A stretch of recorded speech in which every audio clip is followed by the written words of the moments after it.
Take you to Cape Town now. SANDF members deployed to the city to help deal with gang violence are being accused of assault. People affected have been urged to open criminal cases, and a case of common assault has been opened now. Reporter Nobasutu Hejana is with us. So what are some of the concerns raised by people that you've spoken to today who are alleging they've been attacked by both the SANDF and the SAPS?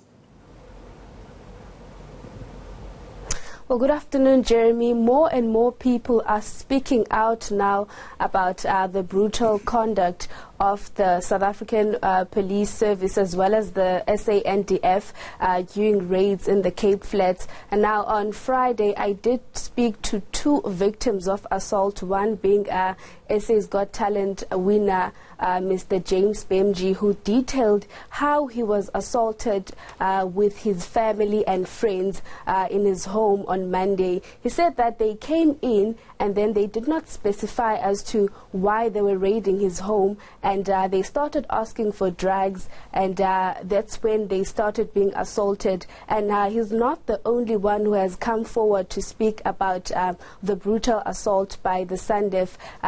We did speak to Mashelino as well, who was assaulted on his way back home to Mitchell's Plain. He was driving home with his friend when they were stopped, and their car was searched, and they were assaulted by the SANDF as well as the police. But let's listen to what Mr.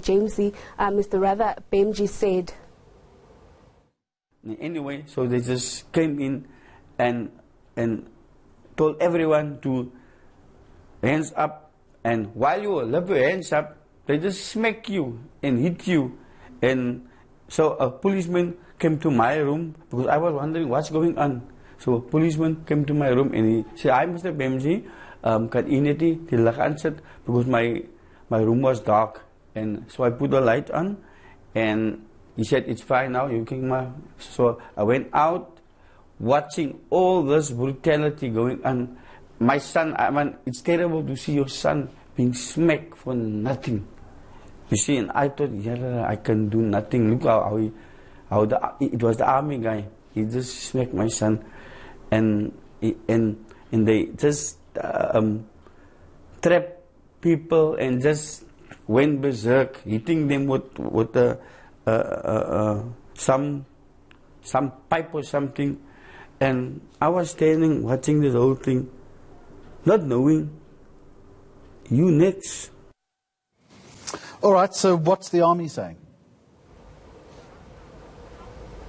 Well, in a statement that was released, they did encourage people to come forward and lay complaints. They're saying that they will take these complaints seriously, and those who are responsible for these actions will be dealt with. Now, police also did confirm that a case of assault was opened, but they declined rather to have an on-screen interview as to have they started with the investigations and all of those things.